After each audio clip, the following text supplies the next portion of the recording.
السلام علیکم بچوں، آج کا جو ٹاپک ہے وہ ہے کاسٹ اور اینڈ سوشل ریفارمس.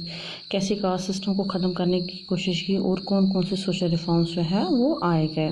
آپ کو پتہ ہے اسٹارٹنگ میں ہم نے کہا تھا جو رام موہن رائے تھے جس نے آریہ سماج بنایا تھا، تو اس نے کیا کیا، بہت سارے کام کیے تھے. ایک تو عورت کے اپلفٹمنٹ کے لیے اور دوسرا کاسٹ سسٹم کو ختم کرنے کے لیے اور نئے نئے ریفارم سوسائٹی میں لانے کے لیے.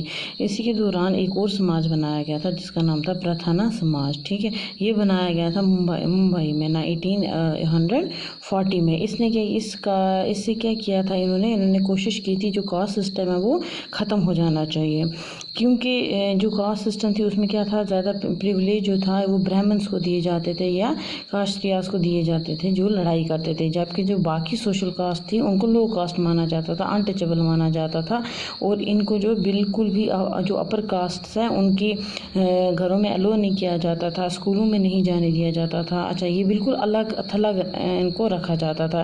یہ کسی بھی طریقے سے یا کسی بھی فنکشن میں، کسی بھی سیریمنی میں اپر کاسٹ کو جو ہے جوائن نہیں کر سکتے تھے.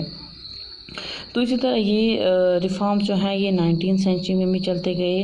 اس طرح جب 19 سینچری میں سٹارٹ ہوئی تو تب کرسچن مشنریز جو تھے انڈیا میں آئے. انہوں نے کیا کیا، جو ٹرائبل گروپس تھے اور لو کاسٹ کے جو لوگ تھے ان کے لیے اسکول بنانے شروع کیے.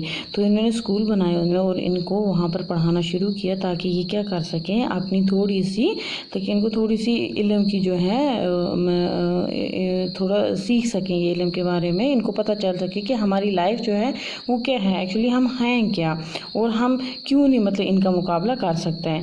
تو پھر اس کے بعد کیا تھوڑی بہت پڑھائی کے علاوہ، کیونکہ آپ کو پتہ ہے جو سٹیز ہیں وہ آہستہ آہستہ ایکسپینڈ ہونے شروع ہوئی، تو سٹیز میں نئے نئے کام آنے لگے. جیسے اگر ہم میونسپلٹی کی بات کریں تو وہاں ڈگرز بھی ضرورت ہوتے تھے، وہاں سویپرز ضرورت ہوتے تھے.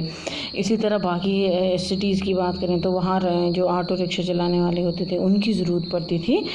اور یہ بہت سارے کام تھے جو سٹیز میں پائے جائے. تو انہوں نے کیا کیا، جو لو کاسٹ والے تھے انہوں نے آہستہ آہستہ سٹیز کی طرف جانا شروع کر دیا، جس سے ان کو نئے نئے وہاں پر کام بھی ملتے گئے. اور جو ہیمولیشن ہوتی تھی، ان کو ہر وقت بےزتی ہوتی تھی گاؤں میں اپر کاسٹ سے، تو وہ بھی ان کو آہستہ آہستہ ختم ہونے لگی. اسی طرح یہ باقی شہروں میں پھیلنے گئے، جیسے یہ آسام میں گئے، موریشس میں جانے لگے، انڈونیشیا میں جانے لگے، جہاں جہاں ان کو جس حساب سے کام جو ہے وہ ملتا گیا.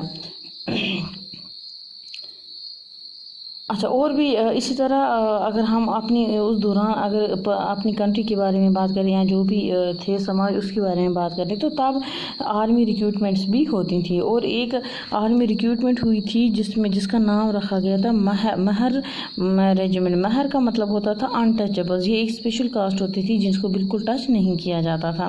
اس ریجمنٹ میں جو ڈاکٹر BAR امبیڈکر ہیں، اس کے فادر بھی جو تھے وہ بھی ایک دلت تھے اور وہ دلت موومنٹ کے لیے کام کرتے تھے اور وہ بھی آرمی اسکول میں ہی پڑھے تھے.